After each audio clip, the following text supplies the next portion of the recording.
Halo, halo, halo. Assalamualaikum warahmatullahi wabarakatuh. Ketemu lagi sama Bu Normalia. Kali ini yang akan kita bahas adalah bab lingkaran ya. Ayo, dari kalian pasti udah tahu dong lingkaran itu seperti apa. Lingkaran itu bentuknya beda ya sama bulat. Kalau lingkaran itu bukan merupakan bangun ruang, sedangkan kalau bulat itu adalah sebuah bangun ruang yang berbentuk bola. Jadi beda ya, bedakan antara lingkaran dengan bulat. Oke. Pertama kita bahas dulu pengertian dari lingkaran ya, sebelum ke unsur-unsur ya. Jadi lingkaran itu adalah kumpulan dari titik-titik yang memiliki jarak yang sama terhadap titik pusatnya. Jadi kalau misalkan ada lingkaran ya, ini sebenarnya ini terbentuk dari kumpulan titik-titik nih. Jadi garis di samping ini itu terbentuk dari kumpulan titik-titik yang sangat banyak sekali. Nah, titik-titik tersebut ini akan memiliki jarak yang sama terhadap titik pusatnya. Nah, jarak dari tepi tersebut ke titik pusat inilah yang dinamakan jari-jari ya. Jadi titik O ini adalah pusat lingkaran, kemudian jarak dari O ke titik di sampingnya, titik di tepinya ini yang kita sering sebut sebagai jari-jari lingkaran. Kemudian jarak dari titik A ke titik B ya, dari tepi ke tepi.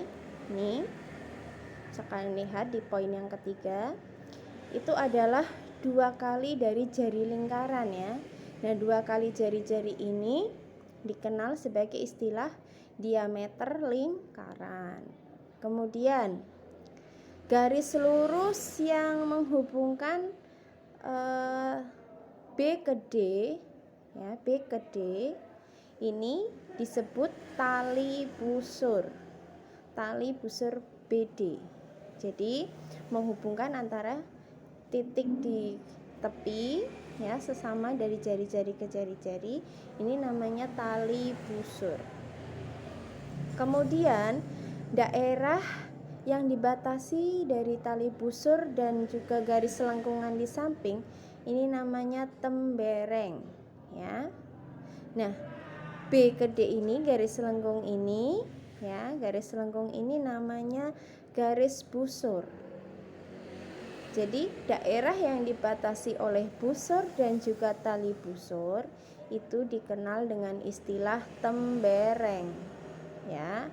Kemudian jarak titik dari tali busur ke sudut pusat, jaraknya ini diambil tengah-tengah ya, pasti karena jarak itu kan pasti dari tengah-tengah. Nah, jarak ini kita sebut sebagai apotema ya, apotema. Kemudian daerah yang dibatasi oleh 2 jari-jari ya, jadi BDO ini semuanya diarsir ya, bukan hanya di tembereng saja tapi semuanya seperti kue potongan ya.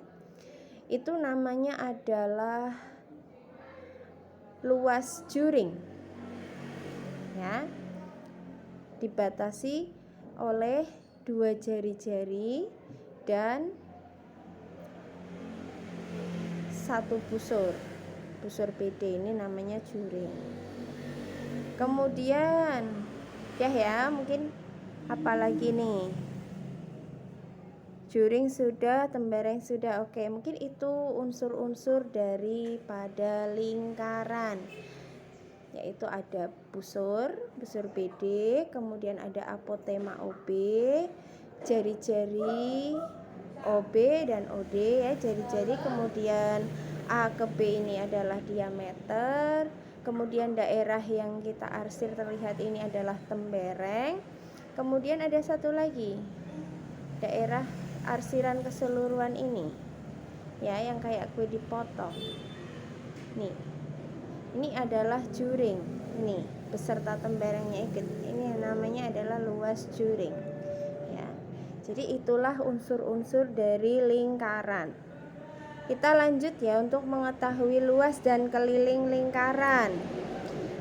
Di SD kayaknya juga udah pernah dibahas luas dan keliling lingkaran, kita ulas sebentar. Dimana lingkaran itu untuk menemukan luasnya bisa kalian gunakan rumus pi kali r kuadrat. Jadi pi kali r kemudian dikalikan r lagi ya, atau menggunakan pi kali d kuadrat kali 1/4 ya, 1/4 pi d kuadrat. Jadi kalau mau menggunakan jari-jari itu ini rumusnya, nggak kelihatan ya merah. Kalau mau menggunakan diameter itu ini rumusnya 1/4 pi d. Lah pi itu ada dua pilihan. Jika diameter atau jari-jarinya itu bisa dibagi 7, maka pi yang digunakan adalah 22/7. Namun apabila jari-jarinya susah untuk dibagi 7 atau diameternya juga susah dibagi dengan 7, maka kalian menggunakan pilihan pi yang kedua, yaitu 3,14. Ya, jadi nanti rumus pada angka pi ini kalian rubah ke salah satu pilihan ini, bisa 22/7 atau 3,14. Nah, tergantung dari apa? Tergantung dari besar jari-jari dan diameternya. Apabila jari-jari atau diameternya bisa dibagi 7, maka gunakan pilihan pi yang ini. Namun apabila susah dibagi 7, gunakan pilihan pi yang kedua ya. Oke, lanjut ke rumus keliling lingkaran. Keliling itu yang mana sih? Ada sebuah lingkaran. Nah, yang disebut keliling itu ya ini, panjang daerah yang mengelilingi ini, titik-titik ini, kumpulan titik-titik inilah yang dinamakan keliling. Seolah-olah kamu itu berlari ya terus, mengelilingi lingkaran. Nah, inilah yang disebut keliling. Kalau luas kan yang di dalamnya daerah. Nah, kalau keliling itu tepi-tepinya. Nah, untuk menemukan keliling lingkaran itu rumusnya adalah pi kali diameter atau 2 kali pi kali r. Ya, ini. Jadi ada dua rumus, yaitu menggunakan jari-jari yang pertama, yang kedua itu menggunakan diameter. Kalau menggunakan jari-jari tinggal kalikan 2 kali pi kali r. Tapi kalau menggunakan diameter itu cukup pi kali diameter. Nah, pi-nya itu sama seperti tadi, ada dua pilihan tergantung besarnya jari-jari. Oke, paham ya?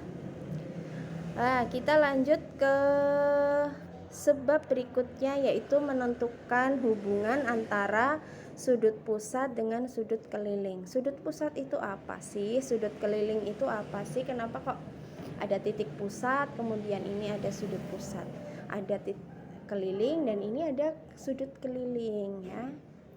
Sudut pusat itu berarti sudut yang terbentuk antara dua jari-jari dan titik sudutnya adalah titik di pusat lingkaran tersebut. Ada lingkaran. Nah, anggap saja ini melingkar ya. Ini titik pusatnya.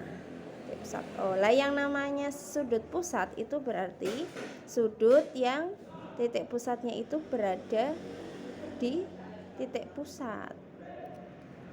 Ya, namanya sudut pusat. Nah, kalau sudut keliling itu adalah sudut yang terbentuk antara dua buah tali busur.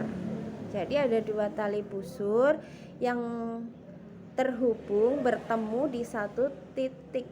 Nah, titik sudutnya itu berada pada daerah lingkaran atau daerah keliling lingkaran. Contohnya ini. Nah, mengarahnya ke tepi ya, mengarahnya ke tepian. Itu namanya sudut keliling, yaitu sudut yang pojokannya atau titik pucuknya itu berada di tepian lingkaran. Kalau sudut pusat itu pucuknya itu berada di titik pusat lingkaran. Nah, besarnya sudut pusat dan sudut keliling ini saling berhubungan apabila letak kakinya itu sama. Jadi sudut keliling ya, sudut keliling ini ya, sampai di tepian ya, di tepi lingkaran, itu besarnya adalah setengah kali dari sudut pusat. Maaf ini salah ketik ya, harusnya setengah kali sudut pusat. Kalau sudut pusat itu besarnya 2 kali dari sudut keliling. Dengan syarat kakinya ini berdiri di titik yang sama. Jadi sudut keliling itu salah tulis ya, yang atas. Sudut keliling itu adalah setengah dari sudut pusat.